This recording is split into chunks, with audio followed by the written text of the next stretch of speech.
Podemos encontrar motores de corriente continua en muchos electrodomésticos portátiles, automóviles y equipos industriales. En este vídeo comprenderemos de una manera lógica el funcionamiento y construcción de motores comerciales de corriente continua. Primero, comencemos con el motor de corriente continua más simple posible. Es algo similar a esto. El estator suministra un campo magnético constante y la armadura, que es la parte rotatoria, es una simple bobina. La armadura está conectada a una fuente de energía continua a través de un par de anillos de conmutación. Cuando la corriente fluye a través de la bobina, una fuerza electromagnética es inducida sobre esta de acuerdo a la ley de Lorentz, así que la bobina comienza a girar. Como podrás ver, a medida que la bobina gira, los anillos del colector se conectan a la fuente de alimentación con polaridad invertida. Como resultado, en el lado izquierdo de la bobina, la electricidad siempre fluirá alejándose, y en el lado derecho, la electricidad fluirá acercándose. Esto asegura que la acción del par es siempre en el mismo sentido durante el movimiento. De este modo, la bobina continuará rotando. Sin embargo, si prestamos más atención a la acción del par, nos daremos cuenta que cuando la bobina está casi perpendicular al flujo magnético, la acción del par tiende a cero. Como resultado, el movimiento del rotor será irregular si se usa un motor de corriente continua de este tipo.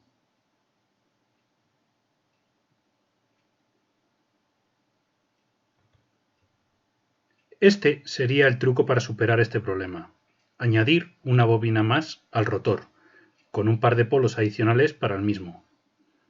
En esta disposición, cuando el primer devanado está en la posición vertical, el segundo devanado se conecta a la fuente de alimentación, por lo que la fuerza motora está siempre presente en el sistema.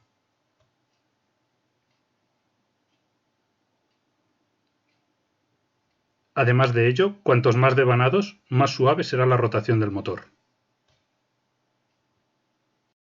En un motor real, los devanados de la armadura están arrollados en los huecos de capas de acero laminado de alta permeabilidad magnética. Esto mejora la interacción del flujo magnético. Los muelles de las escobillas del colector de del gas ayudan a mantener el contacto con la fuente de alimentación.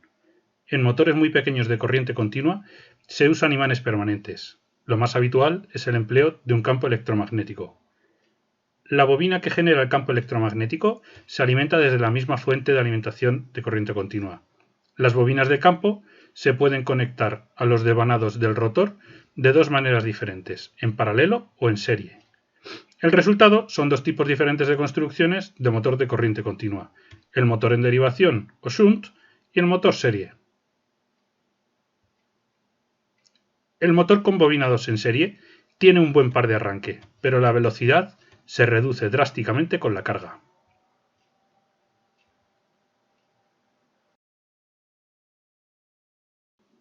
El motor en derivación o shunt tiene un bajo par de arranque, pero es capaz de funcionar a una velocidad casi constante con independencia de la carga que actúa sobre el motor. A diferencia de otras máquinas eléctricas, los motores de corriente continua tienen una característica única: la producción de una fuerza contraelectromotriz. Una bobina que gira en el interior de un campo magnético producirá una fuerza electromotriz de acuerdo con el principio de inducción electromagnética. En el caso de los bobinados de armadura giratoria sucede exactamente igual. Se induce una fuerza contraelectromotriz que se opone a la tensión de entrada aplicada. La fuerza contraelectromotriz reduce enormemente la corriente del inducido. La fuerza contraelectromotriz es proporcional a la velocidad del rotor.